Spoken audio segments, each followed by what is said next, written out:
Olá, sejam todos muito bem-vindos, alunos e alunas. Estamos começando mais um episódio do nosso EduCast. Esse ano nós estamos trazendo temas da contemporaneidade.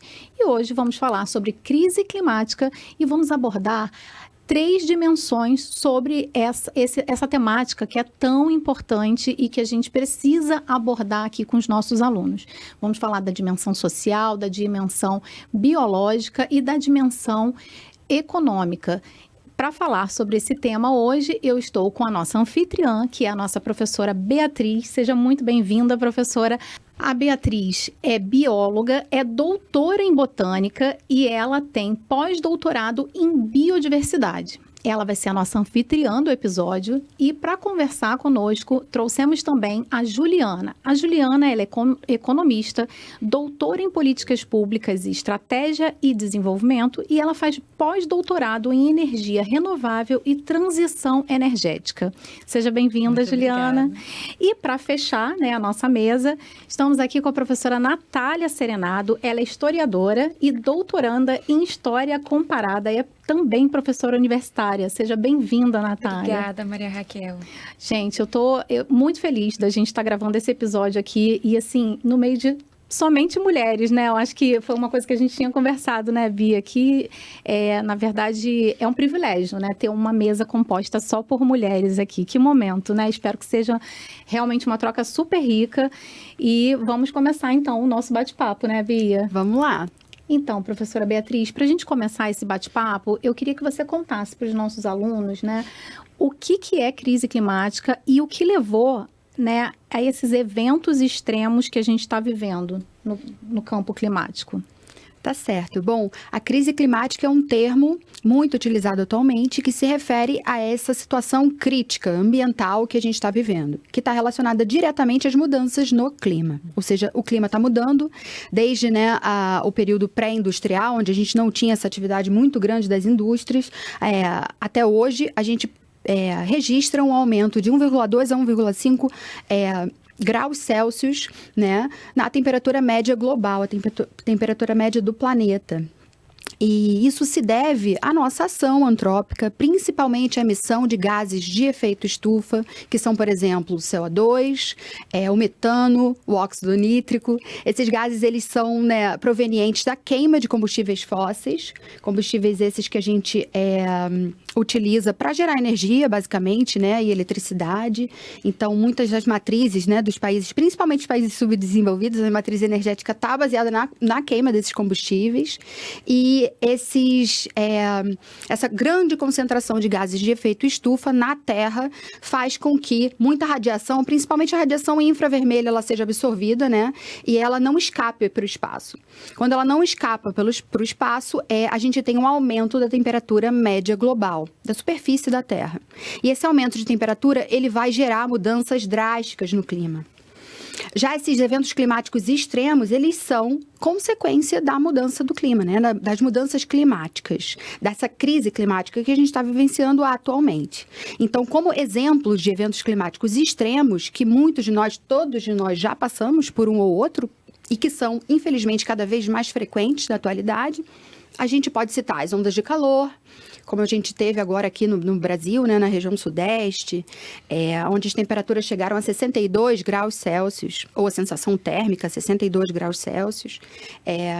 A gente tem as nevascas, basicamente ali, a gente pode citar como exemplo os países do norte da Europa, que têm passado por nevascas cada vez mais intensas. A gente tem as chuvas torrenciais, as secas prolongadas e intensas. Isso tudo são eventos extremos, que são consequência dessa mudança do clima que está acontecendo no mundo. Super bacana e, assim, acho que traz bastante elucidação aqui para os nossos alunos, E aí, nesse sentido, professora Beatriz, eu trouxe uma matéria que eu acho que vai ilustrar bem esse último ponto que você tocou, que é justamente essa questão histórica, que aconteceu na Amazônia, que foi a seca histórica. Então, aqui, devastador. Moradores da Amazônia temem que seca histórica seja um prenúncio de ponto de não retorno. Você consegue explicar para a gente o que seria isso, o ponto de não retorno, enfim? Sim, claro. Bom, a Amazônia é a maior floresta tropical do mundo, é a nossa grande floresta tropical aqui no Brasil, né? A região da floresta amazônica, ela ocupa quase metade do nosso território. O Brasil é um país enorme em relação ao território.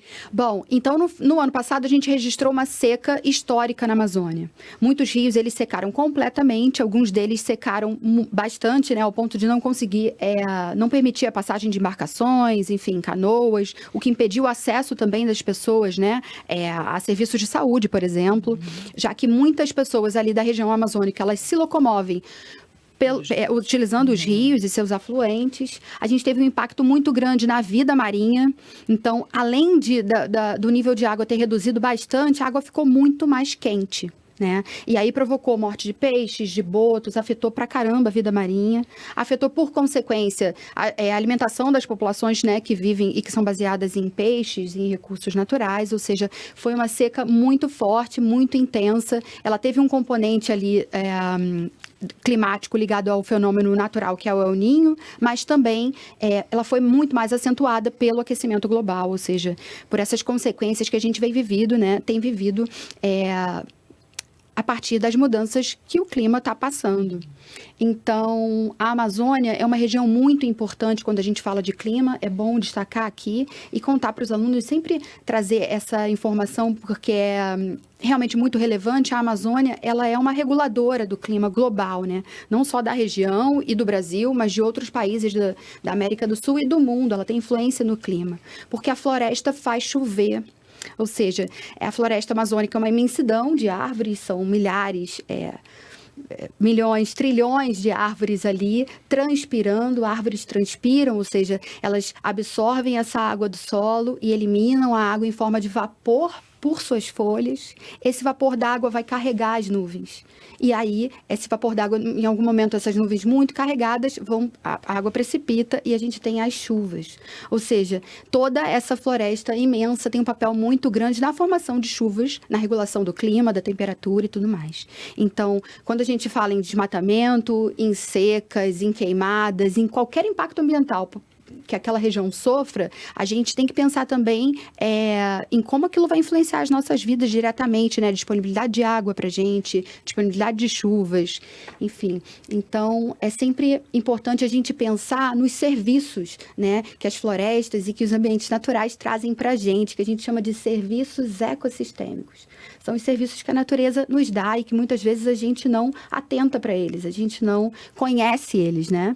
Então, nesse sentido, eu gostaria de chamar, né, de convidar para a primeira interação, primeira pergunta, a professora Juliana, e para falar um pouquinho para a gente sobre os serviços ambientais, mas sobre a valoração desses serviços, porque recentemente a gente colocou um valor, né, ou precificação desses serviços ambientais, para que de alguma forma a gente conseguisse alertar as pessoas de que esse serviço é importante. E ele tem impacto econômico, né? Então, Ju, seja bem-vinda e, por favor, fala um pouquinho para a gente sobre esse assunto. Sim, obrigada, Bia. Na verdade, acaba que, né, as pessoas, a nossa linguagem está muito associada ao valor monetário, associado a tudo, né? E alguns estudiosos, economistas, percussores como Constança Dale trouxeram esse conceito à tona, né, que já vem sendo aprimorado há muitos anos e que traz essa perspectiva de associar um valor monetário aos serviços ecossistêmicos, né? Então, a valoração ou precificação ambiental tem esse propósito. E assim fica mais fácil para o tomador, né, para quem está lá instituindo uma política pública, tomar uma atitude justificando com a questão monetária. Então, a regulação do ar, a questão da polinização, coisas que no cotidiano a gente não valoriza, né? Não tem essa noção. Depois, quando você associa um valor monetário, se aquilo não acontecesse, teria um impacto econômico imenso. Imagina o custo que seria para a gente ter uma polinização manual, né? Para a gente ter os alimentos, ter impacto nos alimentos que chegam na nossa mesa, tudo isso. Então, é uma linha de pesquisa que vem se aprimorando muito, né? Que vem ganhando muita importância ao redor do mundo para ajudar tanto os formuladores de políticas públicas e também empresas privadas, lideranças de empresas privadas a se atentarem. Nossa, a sua produção vai ser impactada, né? Se você não mudar modelo produtivo, minimizar impacto. Então, acaba que é uma narrativa muito importante, está ganhando muita importância. Basicamente é isso. Eu acho que, se a gente for exemplificar, às vezes, na fauna mesmo, né? Um animal, a Bia vai saber muito mais do que eu, porque eu sou economista, não bióloga, as pessoas não se atentam que uma espécie de sapo pode ser super importante, né, para toda a cadeia e precisa ser preservada, né? E hoje em dia a gente banaliza muito isso. Matar uma abelha, mas ninguém sabe a importância das abelhas, né, para a agricultura, para o alimento chegar na nossa mesa. Um supermercado nos Estados Unidos, há alguns anos, fez uma campanha muito interessante para tentar sensibilizar as pessoas, né? Eles retiraram, não sei se foi durante um dia ou uma semana, os alimentos da parte de horticultura que não seriam oferecidos se as abelhas fossem extintas. E isso impactou, as pessoas acabam entendendo, nossa, então é importante a gente valorar, tudo está conectado, né? E a linguagem econômica é a que promove mudança mais rápido. Então, quando você associa um valor, você consegue promover as mudanças necessárias. Nossa, Juliana, super bacana, né? Acho que traz, assim, bastante referência para os nossos alunos, contextualiza, né? Eu acho que é muito importante, né, que a gente consiga trabalhar essa questão, né, da temática que a gente traz hoje, mas olhando sob diversas perspectivas, né, que não só biológica, né? Então, muito bom. Então, professora Juliana, eu queria aproveitar, né, e te fazer uma pergunta também. Se você puder, né, destacar para os nossos alunos quais são os custos da inação climática, tá? Como a economia é afetada nessa falta de planejamento. E aí, até para corroborar um pouquinho com essa pergunta, eu trago um outro conteúdo, uma outra matéria, uma manchete que saiu recentemente também, para você nos ajudar aqui a explicar um pouquinho mais essa matéria, né? Então, a ONU, ela dá um alerta vermelho após o mundo quebrar recordes de calor em 2023, tá? Temperaturas médias atingiram o nível mais alto em 174 anos. O aquecimento do oceano também é crítico. Sim. Eu vou começar falando, Maria Raquel, sobre a questão da inação, trazendo, né, até numa perspectiva histórica, um estudo de praticamente 20 anos, que foi publicado em 2006, que um economista, o Nicholas Stern, um economista britânico, foi contratado ele, uma grande equipe, né, pelo governo britânico, para fazer um estudo amplo para trazer essa perspectiva econômica, né? Quanto seria o custo para os governos agirem para mitigar as mudanças climáticas e qual seria o custo de não fazer nada. E eles, naquela época, já traziam uma perspectiva que se a gente agisse para mitigar as mudanças climáticas, se gastaria muito menos do que não agir. Em termos, você não consegue trazer exatamente mas uma ordem de grandeza é que se a gente não agir naquela época para mitigar as mudanças climáticas, a gente teria um custo até o final do século em torno de 20% do PIB global. E agindo, se gastaria muito menos, né? Mitigando e se adaptando às mudanças climáticas, que é um tema que ninguém fala, que agora já é muito importante, que a gente já está vivendo uma emergência climática. A gente tem que se adaptar a isso, né? Então, nessa perspectiva, e você tem já vários estudos corroborando e atualizando isso, infelizmente a gente não agiu. Esse estudo já, né, quase 20 anos, e eu que estudo mais ou menos desde essa época a mudança climática, eu fico um pouco pessimista de ter visto, né, tantas COPs acontecendo que são tão importantes e nada saindo do papel, né? É muita discussão e pouca ação. Então, hoje, a gente já está vivendo, né, as consequências climáticas e a tendência com os eventos climáticos extremos, as contas não vão fechar. As empresas de seguro não vão dar conta, né, a gente vai ter, infelizmente, eu sou uma pessoa otimista, eu não sou pessimista, né, mas assim, o meu lado racional econômico, e já vendo o que está acontecendo, infelizmente, alguma hora São os indícios, exatamente. Né? Só para te dar um exemplo, né, do que aconteceu recentemente, né? Já faz quase 7 anos, mas o furacão Harvey nos Estados Unidos, em 2017, se eu não me engano, ele foi o maior evento, um dos maiores eventos climáticos da história e que teve o maior custo financeiro para os Estados Unidos. Eles gastaram só para reparar a região mais de 125 bilhões de dólares. Então, é absurdo. Isso é uma grande nação desenvolvida. Se a gente pensar também na perspectiva que os países que vão ser afetados são muitas vezes, né, muito vulneráveis em termos socioeconômicos, isso vai ser muito crítico. E a grande questão das discussões climáticas também é o financiamento climático. Os grandes grandes emissores têm que ajudar os países que não emitem tanto a se adaptarem, né, às mudanças climáticas. E esse financiamento não vem ocorrendo no volume necessário. Então, muitas nações em desenvolvimento, mais pobres, não têm condições de lidar. A gente vê no contexto do Rio de Janeiro mesmo, né? Geralmente, os mais afetados são as comunidades mais vulneráveis. Eles já vivem em condições, né, de pobreza, de habitabilidade super crítica, e quando acontecem as chuvas intensas, as enchentes, eles perdem tudo e é muito mais difícil se recuperar. Mas eu também acho que nesse sentido, a gente vê, por exemplo, com a intensificação das queimadas, né, em vários lugares do mundo, quando começa a afetar as pessoas no topo da pirâmide, talvez o movimento de mudança começa a acontecer, né? Nos Estados Unidos mesmo, as queimadas anualmente vêm se intensificando e você tem mansões, pessoas tendo que de sair das suas casas, ou enchentes também, derrubando áreas, né, de pessoas com alto poder aquisitivo. Isso pode começar a empurrar a agenda para ver, gente, a gente precisa agir, não tem mais jeito, né? Então, assim, infelizmente, a gente não vem agindo como deveria, a gente vai lidar com eventos climáticos cada vez mais extremos e a gente vai ter deslocamento ambiental, né? Os refugiados ambientais vão aumentar, a gente vai ter conflito geopolítico por conta disso. Então, eu acho, até o relatório de riscos globais traz isso, né?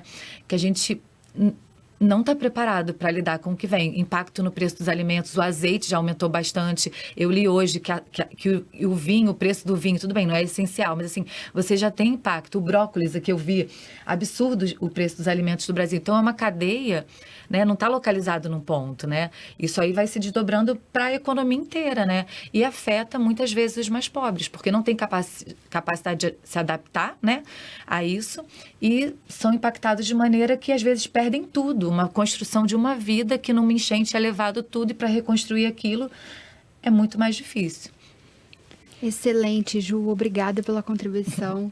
É importante trazer essa ideia do êxodo climático também, sim, né? Cunhar esse termo, que é esse movimento de migração que as populações têm feito para fugir da crise, dos refúgio, impactos, né? Exatamente, para se refugiar desses impactos climáticos extremos. Nesse sentido, a gente consegue fazer um link importante e chamar a nossa terceira convidada, que é a professora Natália. E agora, então, a gente entra nesse aspecto social, das mudanças do clima, da crise climática. As populações, os diferentes grupos da população não sofrem de forma igual, né? Os impactos climáticos, os impactos desses eventos. A gente sabe que os mais pobres, mulheres, crianças, povos indígenas, negros, eles têm sofrido um impacto maior, né, consequente das mudanças climáticas. E aí eu convido a Natália para falar um pouquinho mais sobre isso. Primeiro, eu queria agradecer a oportunidade, né, de estar nessa mesa composta por intelectuais incríveis, colegas de trabalho também. Agradecer o convite da professora Maria Raquel, da professora Beatriz. Estou muito feliz de compor e poder falar um pouco sobre esse tema que acho que capitaneia muito do que vem sendo debatido globalmente, né? É claro que eu vou tentar falar muito do caso brasileiro, mas vou fazer links externos, porque eu acho que é importante a gente alocar toda a política pública dentro de um contexto mais amplo do mundo, né? Eu acho que a gente primeiro tem que pensar que a crise climática ela tem um componente social e político muito forte, né? Como a professora Juliana apontou, são, no geral, os mais pobres, as mulheres e as crianças, aqueles em maior situação de vulnerabilidade social que vão ser mais impactados pelos eventos climáticos extremos.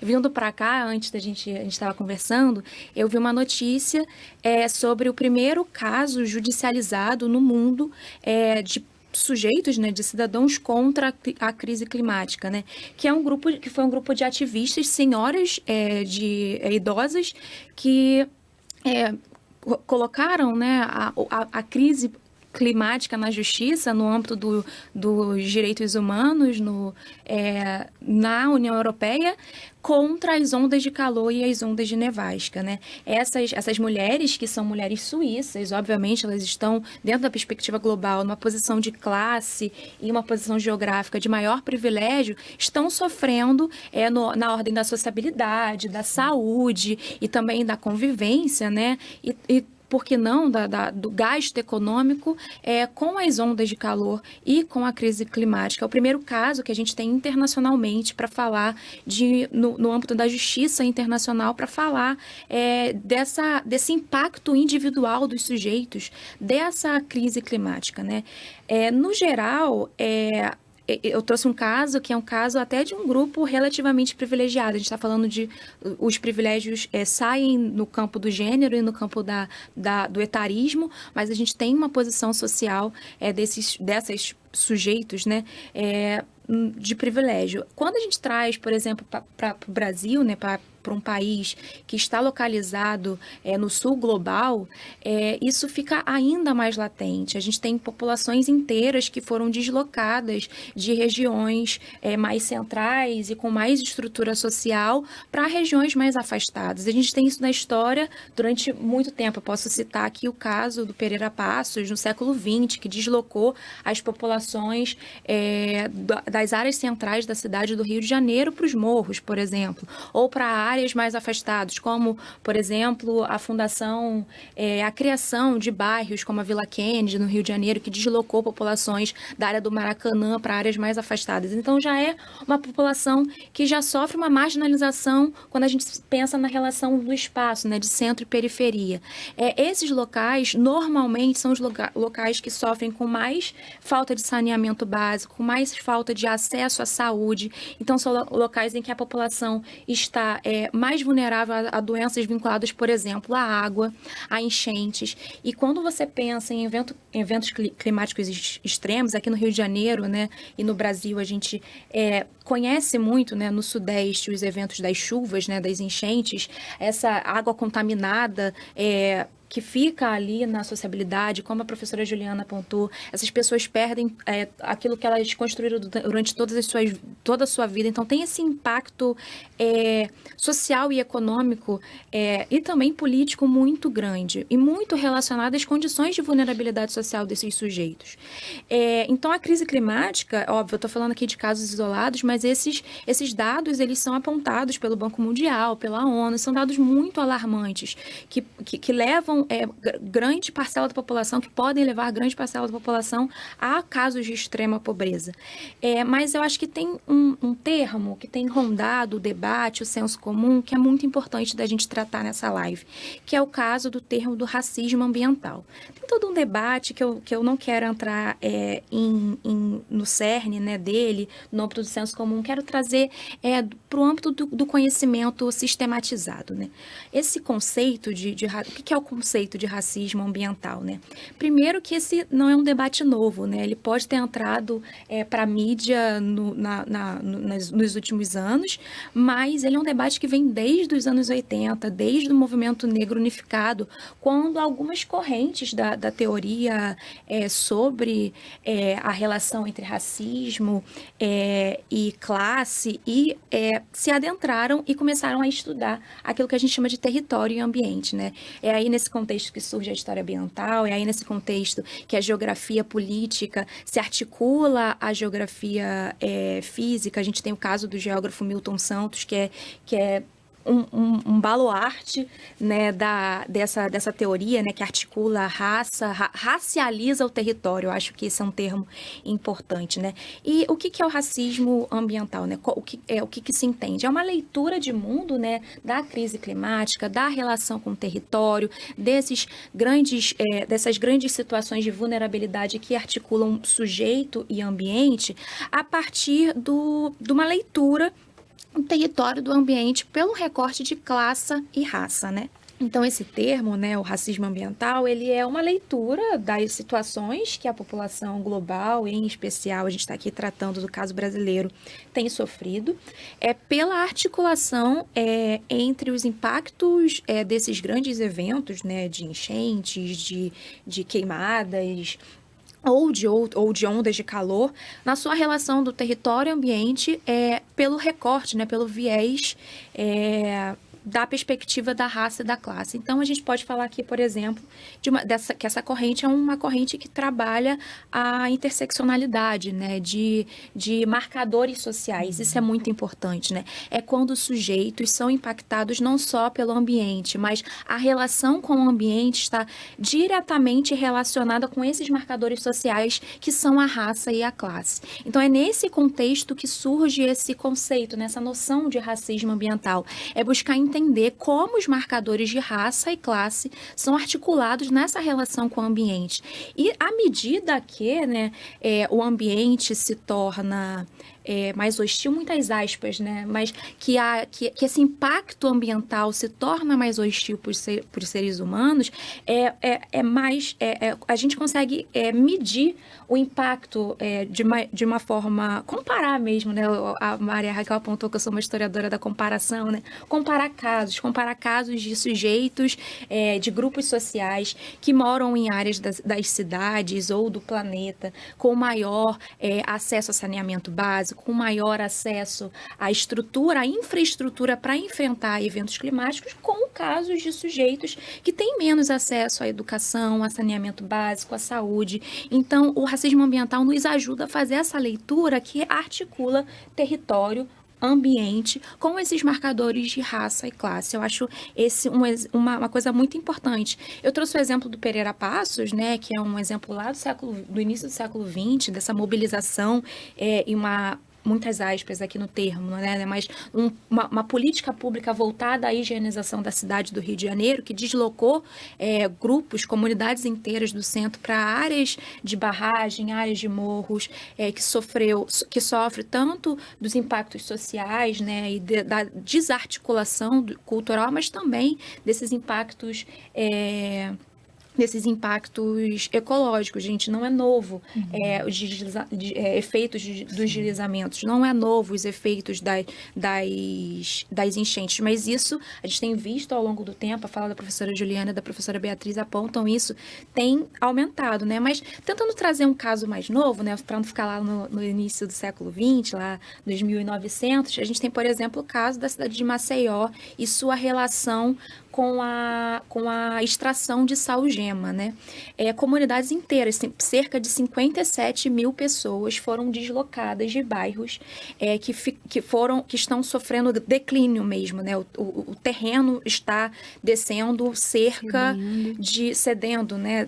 A professora vai saber explicar isso melhor do que eu, mas cerca de 2 metros por ano, é uma coisa assim surreal, a casa das pessoas, vidas inteiras. A gente não está falando só uma geração, a gente está falando de gerações que se articulam naquele ambiente. Era uma região da cidade, né, que tinham vários grupos populares voltados à cultura popular, à cultura negra, que sofreram uma desarticulação enorme. 57 mil pessoas foram deslocadas de suas áreas de convívio para áreas de convívio para outras áreas da cidade, muito mais distantes dos centros de poder, muito mais distantes dos centros econômicos e de trabalho.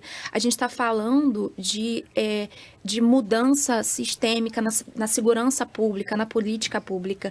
Então, essa pauta, né, da crise climática, ela não é só o calor que a gente sente no verão, as chuvas que a gente sente, os impactos das enchentes, que pode não me atingir pessoalmente, porque aonde eu moro não enche agora, né, ainda tem isso, mas que atinge populações. Esse caso é uma coisa surreal, são 57 mil pessoas deslocadas de suas casas, das casas de suas famílias, que seus avós construíram, que seus bisavós construíram, pela extração exacerbada e sem controle, e pelo uso do uso e a extração do meio ambiente, né? Eu acho que isso é um ponto muito importante. Desculpa por ter falado demais. Obrigada pela aula, Natália. Muito bom. É sempre importante fazer esse link, né, do impacto negativo no meio ambiente com a nossa saúde, com a nossa vida, com o nosso bem-estar enquanto espécie humana, mas também lembrar das outras espécies. Pensar na biodiversidade de forma geral, né, Ju? Pensar em todas as formas de vida que habitam o planeta e que estão sendo impactadas. Por consequência, a gente também é impactado. Então, só para dar um exemplozinho muito bom, que também tem a ver com o que a gente vive hoje, a gente tem doenças tropicais negligenciadas, né, que a gente chama dengue, chikungunya, que estão cada vez mais impactando até em número de mortes, né? Cada vez mais intensas e severas, assim, os resultados vindos dessas doenças. E são doenças que estão ligadas também a esse impacto de degradação ambiental que o ser humano, né, o impacto antrópico que a gente está fazendo no ambiente. Por exemplo, a gente está mexendo em ciclos de chuva, a gente está tendo grandes períodos prolongados de temperaturas muito altas, o que afeta o ciclo de vida dos vetores transmissores dessas doenças, os mosquitos. Então, mexer no meio ambiente quer dizer que a gente está perturbando e provocando consequências que podem ser muito maléficas para a nossa própria saúde. A própria falta de saneamento básico, também considerado um fator ambiental, né, é um fator do ambiente que afeta a gente, é problemática, porque a gente tem várias doenças, infecções transmitidas, veiculadas pela água, e a gente sabe que a cada evento de enchente, a cada evento de chuvas torrenciais, enfim, a gente tem a exposição maior por determinados grupos da sociedade, geralmente esses que vivem em habitações precárias, em locais, né, que são muito mais impactados pelas mudanças climáticas, encostas, topos de morros, beiras de rios, que também vão encher aquela água extravasa e acaba, né, carregando com ela algum vetor de doença. Então, são situações que a gente precisa pensar. É importante sempre destacar que tudo está relacionado, por isso a gente está aqui, né? Então, a questão ambiental, social e econômica, elas estão relacionadas. Tem a ver, né? A gente consegue enxergar padrões, como a Natália muito bem exemplificou para a gente. Existe sempre esse componente social muito forte, ligado aos impactos das mudanças climáticas. Então, obrigada. Eu queria aproveitar, né? Eu também queria fazer uma pergunta para a professora Natália aproveitar. A gente tem percebido, né, que isso virou pauta, né? De certa maneira, a gente, infelizmente, vê que virar pauta trazer isso à tona. O momento que se discute sobre isso, que se traz isso, né, para a sociedade, não é um contexto que a gente gostaria de estar abordando a temática, né? Como a própria professora Juliana já bem colocou também. Porém, é necessária, né? E aí a gente tem percebido que a mídia tem colocado muito sobre isso, né? O quanto que essas mudanças climáticas, elas têm impactado e acentuado também a condição, né? Que você também já falou sobre isso, de pobreza extrema. Acentuando, potencializando de forma negativa, redimensionando, né? O quanto que a população realmente está sendo impactada e está, enfim, chegando a esses níveis, né, de pobreza extrema. E aí, sobre isso, eu também trouxe, né, uma manchete que eu queria que a gente pudesse comentar sobre ela. Então, a gente traz aqui, ó, a crise climática pode levar 3 milhões de brasileiros à pobreza extrema, diz Banco Mundial. Desastres naturais, principalmente inundações e secas, podem influenciar a ocorrência do cenário. Por favor, professora Natália, se puder comentar aí sobre essa manchete. Para mim, nas minhas considerações, né, na nossa conversa também, eu acho que essa manchete articula 3 elementos muito importantes, né, que é a crise climática, a pobreza extrema e, por que não falar, do agravamento da fome, né? A professora Juliana e a professora Beatriz apontaram, né, que essa mudança climática impacta os ciclos de produção agrícola, os ciclos de produção de alimento. Então, a gente pode falar, sim, que, por exemplo, se a gente se tivermos um impacto muito grande na polinização, teremos escassez de alimento, né? E esses grupos que já são muito vulneráveis e já têm um acesso menos privilegiado à alimentação, vai sofrer ainda mais esses impactos. Essa matéria em específica, ela trata de um relatório do Banco Mundial que foi lançado em maio de 2023, um relatório enorme, muito, muito rico, tanto em evidências e prognósticos negativos, mas também em caminhos, né, e soluções para tentativas de soluções para esse problema, né? Esse relatório, ele aponta aí que pode levar até 2020, 30, 3 milhões de brasileiros à extrema pobreza. A gente está falando de uma pobreza que trata-se do agravamento do limite da fome. A gente não está falando só, mas esses 3 milhões seriam o ápice da pobreza, mas outras camadas também sofreriam um impacto grande de empobrecimento até 2030, né? A partir de 2030. Isso é muito, muito importante, né? A gente articular essa manchete, esse relatório com um contexto mais global. A gente está falando do ano de 2030, o ano que a gente conclui, né, globalmente as políticas voltadas para a Agenda 2030, que tem como um dos seus pilares, né, dois dos seus eixos, né? Posso destacar aqui 2 desses eixos, que um deles é frear a emergência climática, né, frear pelo menos o aquecimento da Terra, e a outra, né, que é o controle da desigualdade social. Então, esse relatório do Banco Mundial, fazer esse levantamento e apontar o ano de 2030, né, em consonância com a Agenda 2030, é triste, né? É muito triste, porque a gente não conseguiu, como sociedade, se articular, mesmo com uma política global voltada para a sustentabilidade, para o fim da desigualdade social. A gente não conseguiu, como comunidade, como uma aldeia global, se articular e frear esse movimento. Mas esse mesmo relatório, né, que aponta esse possível empobrecimento da população brasileira, esse empobrecimento já teria começado e se agravaria ao ponto de 3 milhões de brasileiros em situação de extrema pobreza em 2030, ele aponta também alguns caminhos. E esses caminhos tratam, em especial, do que a professora Juliana apontou, né, essa economia verde, né, do investimento não só na infraestrutura para as pessoas se adaptarem às situações de emergência climática, como enchente, como superaquecimento, né, como as ondas de calor ou nevascas, ou os impactos da extração desenfreada, como eu falei do caso do minério, né, da extração de salgema, mas um investimento nas pessoas, que as pessoas possam se articular, se formar, promover estudos voltados para a economia verde, que possam trabalhar nessa economia. O mesmo relatório que aponta 3 milhões podem ser levados à extrema pobreza, aponta um enriquecimento, se investido nas pessoas e na sustentabilidade, de cerca de para mais de 900 bilhões de dólares. A gente está falando do impacto no PIB muito grande. Isso só vai acontecer, né? A extrema pobreza só vai acontecer se a gente fizer uma escolha coletiva do desenvolvimento econômico por uma matriz. Mas a gente pode fazer uma outra escolha que pode nos levar a um crescimento de pelo menos 900 bilhões nos números baixos, né? Naquela medida imediata, né? Então, tem um impacto muito negativo nessa manchete. Obviamente tem um impacto negativo, mas se a gente se aprofundar no relatório, a gente pode vislumbrar alguns caminhos. Eu gostaria de chamar a atenção para esses caminhos. E aí, articulando um pouco com isso, né? Deixa eu beber minha água. A gente tem que entender que essa possibilidade, né, de fazer essa escolha econômica voltada para a sustentabilidade, voltada para a economia verde, ela não é um debate novo.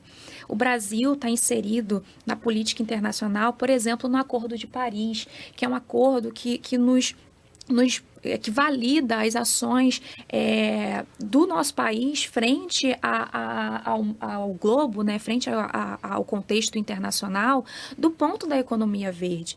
Outro ponto muito importante que a gente tem desde 2008, não é uma legislação nova, né, não é um documento novo, o Plano Nacional de Mudança Climática, né, sobre mudança climática. É um plano voltado para adaptabilidade, e essa adaptabilidade tanto no enfrentamento das emergências climáticas, né, no caso de uma enchente, no caso de uma onda de calor, dos investimentos para lidar com esses eventos, mas também uma adaptabilidade de controle desses eventos climáticos, mas também de uma economia, né, voltada para o investimento verde. E esse programa de mudanças climáticas é um programa que foi fundado em 2008, né, que foi celebrado, lançado em dezembro de 2008.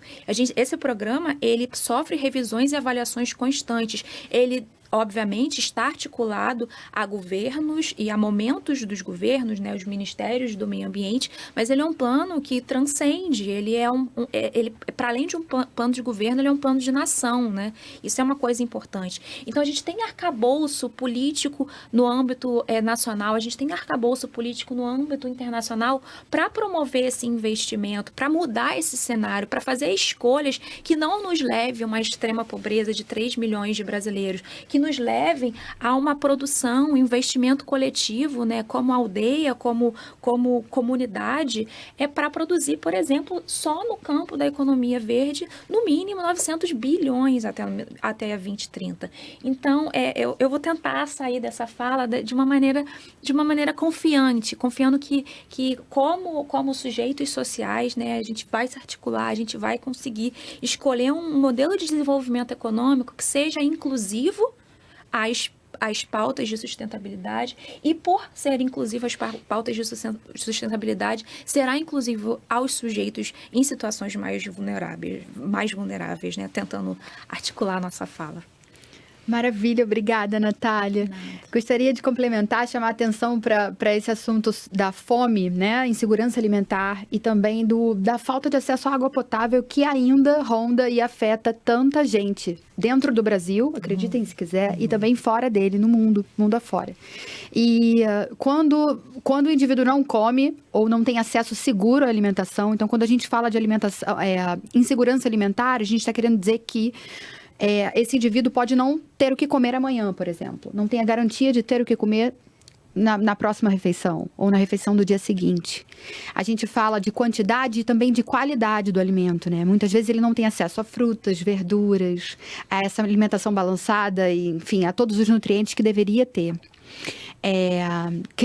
Muitas crianças sendo afetadas e também a falta de água potável. A água que é um recurso que todo mundo precisa, que é essencial para a vida, né? Para a vida humana, para a vida de todas as espécies.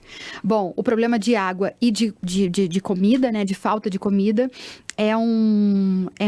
é grave, também está ligado à crise climática, também está ligado à crise ambiental. Quando a gente fala de polinização de alimentos, é bom lembrar que o alimento que é polinizado, ou seja, as culturas agrícolas que são polinizadas, elas geram frutos, sementes, grãos de maior qualidade. Muitas vezes ela pode não ser polinizada por abelhas, por exemplo, por um polinizador natural, mas ela vai acabar tendo algum déficit aí na produção. Então, os polinizadores são realmente muito importantes.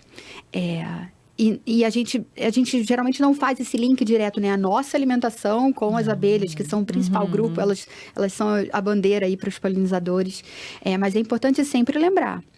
Então, a gente também tem, com todo esse impacto e a degradação ambiental que a gente vem causado, né, em diferentes níveis, não somente no clima, a gente tem um impacto grande nos animais, né, e nas plantas de forma geral, e com consequências graves para a nossa vida, como nossa alimentação e também nosso acesso à água limpa, potável, abundante, quando a gente quiser beber. Então, esse é um problema também grave que vale destacar sempre. Gente, muito bom. E eu tô aqui, assim... ao mesmo tempo que eu tô super, desde o início do episódio, falei como eu estava feliz de estar aqui na mesa rodeada por mulheres. Eu tô sentindo assim, a gente está gravando um episódio muito sério, né? É um assunto que a gente quase não consegue sorrir para falar sobre. Né? Tem dificuldade, e eu tô me recordando de episódios anteriores com pautas um pouco diferentes, né, desse contexto. Então, é uma coisa que causa desconforto, né? A gente está trazendo isso com muita seriedade mesmo, porque é uma pauta que exige essa seriedade. Mas eu queria nos provocar nesse momento, né? Acho que é uma provocação coletiva mesmo. E a Natália, acho que já trouxe um pouco isso, né? Como que a gente consegue, né, trazer um tema que é tão importante, né, uma pauta tão séria, e a gente consegue, de alguma maneira, né, falar para os nossos alunos sobre uma perspectiva que seja mais, se assim for possível, né, se couber, que a gente traga uma mensagem de esperança mesmo, né? Porque... mas não é esperança naquele sentido de esperar, né? É no sentido, de fato, de que a gente precisa fazer alguma coisa enquanto indivíduo. E eu até gostaria, para além dessa mensagem de esperança, pedir para que uma de vocês pudesse, né? Ou se quiserem que seja todas, né, nas suas respectivas dimensões, o que nós, enquanto indivíduos, né, não de forma coletiva, mas até de forma individual, podemos fazer pequenas ações no nosso dia a dia que possam contribuir para que a gente reduza esse impacto, né? Porque eu acho que muitas vezes o indivíduo ele acha que a responsabilidade não está nele. A gente tem essa... Não, é o governo, a gente está sempre atribuindo a gente está terceirizando, né, uma responsabilidade que parte da gente também, que vai desde a conscientização, né, então daí a importância, né, da mídia, né, da informação séria, né, que seja realmente fidedigna, para que a gente faça uma checagem, a gente tem que buscar fontes seguras de informação, mas eu acho que é um pouco isso. Eu queria pedir para que cada uma de vocês trouxesse uma mensagem de fato de esperança e até colocassem, né, caminhos individuais possíveis aí para os nossos alunos nos apoiarem como multiplicadores mesmo, né? Não só de informação, que é o que a gente está trazendo aqui o contexto, mas o que pode ser feito, né, nessa dimensão aí mais individual e até menos coletiva, né? Então, maravilha, vamos começar com a Ju, porque ela tem muitas ideias e inspirações que ela implementou na vida dela e que pode trazer pra gente. Porque a gente, né, conversando até com a Bia sobre isso, eu acho que foi muito bom, Maria Raquel, você trazer essa perspectiva, né? Porque a gente tem muito essa questão de nunca se responsabilizar. A gente sabe que é uma crise sistêmica, né, estrutural, que as mudanças são muito grandes mesmo. É uma mudança baseada no carbono que precisa mudar. Então, é toda uma sociedade, pavimentação, tudo, transporte, todos os sistemas baseados a partir do combustível fóssil, que a gente vai ter que ter uma grande transição energética. Então, eu vou trazer uma perspectiva dessa mudança estrutural e vou trazer para o micro, trazendo algumas coisas que eu tento fazer na minha vida rapidamente que podem ajudar. Então, assim, em termos estruturais, eu acho que trazendo essa perspectiva positiva, a gente vive hoje uma transição energética, né? Não no caso do Brasil, que a maior fonte de emissão no Brasil é por conta de mudança e uso do solo. Mas, na maior parte dos países desenvolvidos, o setor energético é o grande emissor de gases de efeito estufa, por conta dos combustíveis fósseis. E a gente tem, nos últimos anos, a gente vem vendo um crescimento muito grande das fontes renováveis de energia, principalmente eólica e solar, né? Que no Brasil também, desde 2014, quando começou nos leilões de energia, porque é a minha área também, por isso que eu trago essa perspectiva, né? A gente começou a ter as plantas eólicas, primeiramente, e depois as solares, que estão crescendo a passos largos. Então, hoje, elas ganham cada vez mais representatividade na nossa matriz. A gente já vem de um contexto Brasil de benefício, porque a nossa matriz elétrica, ela é majoritariamente renovável, baseado nas hidrelétricas, e agora a gente tem maior entrada de outras fontes. A gente está trazendo novas renováveis para a matriz. Então, isso é uma ótima notícia, né? A gente está conseguindo fazer essa transição energética, não está ainda na velocidade necessária, mas ela vem acontecendo. Então, nesse ponto de vista estrutural, eu trago essa boa notícia. Agora, na perspectiva individual, porque de verdade eu tento me responsabilizar, não é perfeito, tem vários tropeços, né? A gente nunca tem que buscar perfeição, porque o ser humano é imperfeito, né? Mas, por exemplo, a minha bandeira principal eu não como carne bovina. No Brasil, sem fazer nenhum radicalismo, mas a questão do desmatamento, que está por trás de grande parte das emissões, tem por trás o setor agropecuário. Então, você não precisa zerar, mas você reduzir o seu consumo de carne, né, substituindo por outros alimentos, você consegue ter ali a questão nutricional pode ser totalmente suprida, você não precisa ter esse mindset de comer em excesso, e é bom para a nossa saúde e para a saúde do planeta. Então, seria uma grande pequena mudança. Você pode começar, por exemplo, com a segunda-feira sem carne, que é um movimento que existe. Segunda-feira eu não vou comer carne, sabe? Então, isso já é legal, você pode começar. Outra questão é você instalar na sua casa, no seu telhado, né? Você tem aqui no Brasil uma legislação que estimula, dentro da geração distribuída, painéis fotovoltaicos, gerando energia renovável também na sua casa. Eu acho que isso acaba que são são coisas importantes. E outras coisas que a gente pode fazer, que é, por exemplo, ao invés de usar o transporte individual, usar o transporte público, que isso tem também muito impacto em termos de redução de emissões, né? Então, obviamente, aqui tem uma perspectiva de ter a oferta de transporte público de qualidade, né? Que é complicado, mas às vezes eu penso também, não só transporte público, muita gente está tão viciado no carro para fazer trajetos tão pequenos, você não pode ir a pé, você não pode ir de bicicleta, né? Eu chego a um pouco de extremismo, por exemplo, eu moro no 6º andar, eu gosto de fazer exercício, eu subo 3 vezes de escada. Pode não parecer, mas são gastos pequenos energéticos que você tem. Com ganhos, né? Com ganho para minha saúde, né? Otimizando, hoje eu não vou conseguir fazer exercício, então vamos de escada, né? Então, acho que eu sempre trago essa perspectiva de saúde para a gente e para o planeta, né? Quando você faz essas trocas alimentares de qualidade, diminui o consumo de alimentos processados e ultraprocessados que são embalados, você está deixando, não vem da perspectiva climática, mas sempre tem associação, você deixa também de gerar lixo, né? E você está trazendo mais saúde também para você.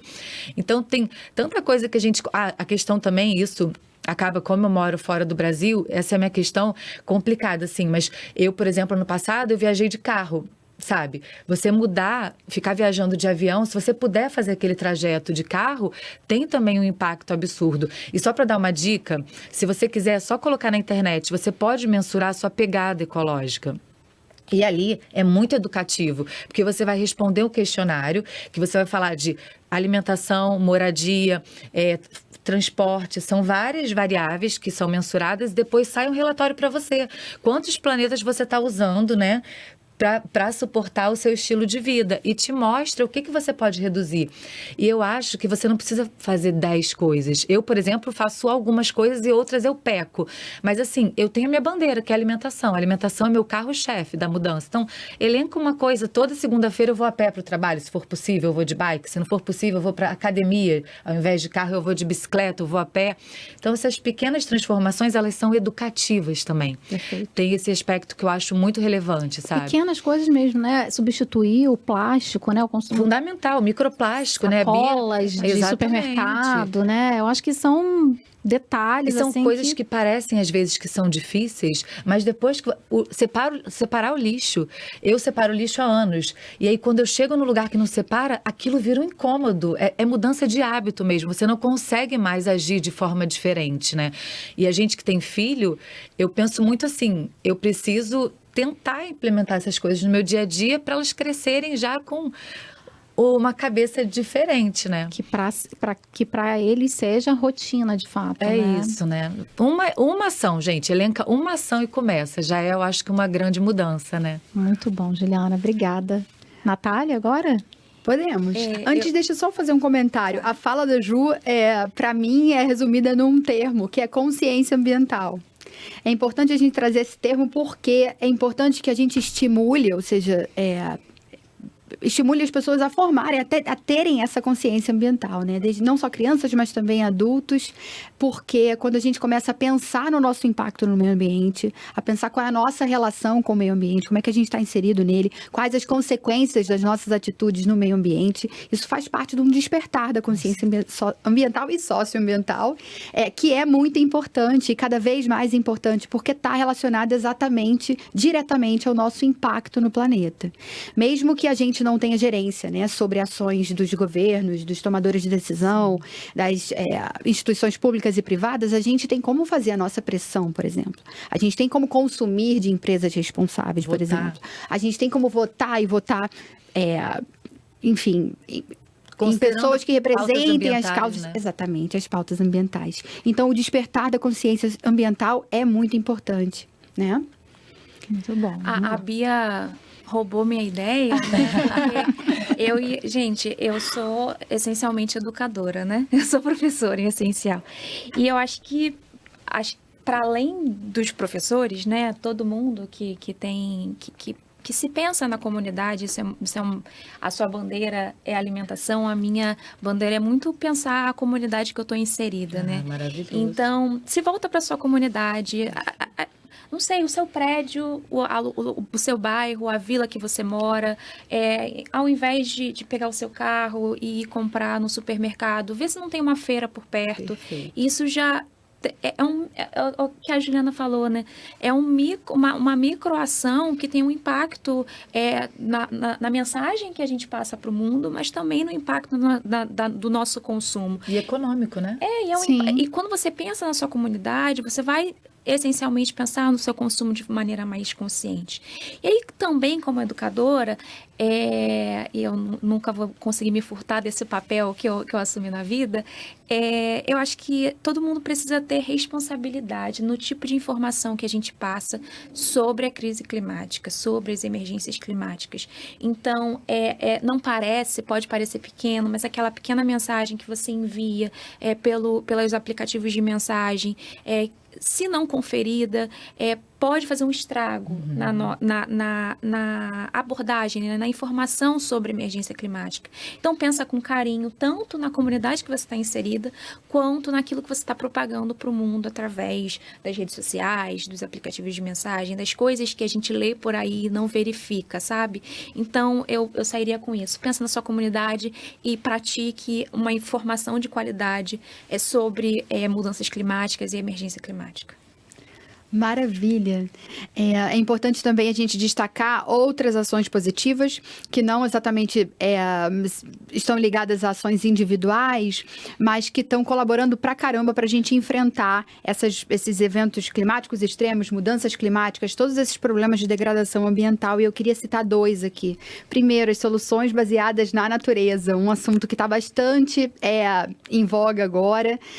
Usar da natureza, dos recursos naturais, das espécies, da nossa biodiversidade para conseguir mitigar de alguma forma esses eventos, esses impactos climáticos. E aí eu gosto sempre de citar as cidades mais verdes, né? Cidades arborizadas, os espaços verdes nas cidades, como são importantes, por exemplo, para o conforto térmico, né? Então, planta transpira, joga vapor de água para fora. Então, se você está esperando o seu ônibus embaixo de uma marquise, com sol a pino, você vai sentir muito calor. Mas se você está esperando o seu ônibus debaixo de uma árvore, aí você vai sentir o frescorzinho que vem desse vapor d'água que a água está sempre eliminando, botando para fora por suas folhas. Ou seja, o conforto térmico é muito importante. Se a gente pensar nas cidades, nas ilhas de calor, né, nas ondas de calor frequentes, então cidades verdes, né, mais verdes, com mais árvores, mais arborizadas, também vão ajudar nesse sentido. Na própria captura, né, do carbono, a gente sabe que as árvores também têm esse superpoder de mitigar, né, de tentar capturar esse carbono todo que a gente está colocando para fora com a queima dos combustíveis fósseis. Então, essa é uma solução muito interessante. A outra perspectiva é a de restaurar, né, a restauração de ecossistemas naturais. Hoje a gente tem várias iniciativas dentro da agenda da ONU. A gente está na década de restauração ambiental, que vai até 2030, e a gente tem várias iniciativas de restauração de ambientes degradados, ou seja, florestas degradadas, áreas sendo reflorestadas, recuperadas, ou seja, tentando minimizar ali os poluentes que aquelas regiões estão sofrendo, solos degradados, tentar recuperar essas áreas, porque hoje a gente sabe que não basta só proteger o que a gente tem, a gente precisa recuperar, fazer esse esforço maior. Então essas iniciativas dão uma esperança bonita pra gente, pro futuro, tá bem? Então esse era a contribuição que eu queria dar, final, e já vou agradecer a vocês, agradecer a Maria Raquel pela gentileza, né, da apresentação e condução da conversa. Muito obrigada, foi ótimo. Espero que vocês, alunos, gostem. Bom, eu queria aproveitar também para agradecer mais uma vez a participação de todas. Bia, obrigada aí pela condição também, né, em parceria aí como anfitriã do nosso episódio. Juliana também, né, pela sua generosidade de estar aqui com a gente, de conseguir conciliar as suas agendas nesse momento que você está aqui. E a Natália também, que está aqui com a gente mais no dia a dia, mas também super gentil de estar aqui colaborando aí sobre perspectiva social, política. E queria também fechar, né, falando com você, aluno e aluna que ficou aqui com a gente acompanhando esse episódio. A Natália tocou num ponto extremamente importante agora na mensagem final, quando ela fala sobre a importância da informação. o quanto que a gente precisa buscar fontes seguras, eu também falei sobre isso, e aí falando um pouco do contexto do jornalismo, né, da importância de fato de nos mantermos informados e mais do que informados, né, para que a gente tenha uma comunicação que seja de fato eficiente, para que a gente busque estar conectados com conteúdos que sejam efetivamente seguros, e não que a gente busque fontes de confirmação daquilo que a gente tenha num entendimento essencial da nossa vida, da nossa jornada, né? Porque muitas vezes a gente busca veículos de comunicação que corroborem com opiniões que a gente tenha, que são prévias. E a gente não precisa de opiniões prévias, a gente precisa, de fato, conhecer as informações de forma verdadeira e segura. Tá? Então, esse é o pedido que eu faço, né, para cada um de vocês. Vocês são alunos de graduação, estão aqui buscando informação, eu agradeço a participação de cada um. E também queria convidar vocês a preencherem a pesquisa de satisfação. Nessa pesquisa, vocês também podem colocar o quanto, né, esse conteúdo foi relevante para a formação de vocês. E mais do que isso, vocês nos apoiam, nos ajudam a escolher novos temas que serão abordados aqui nos próximos episódios. Um abraço para vocês, né? Bons estudos e até o próximo episódio.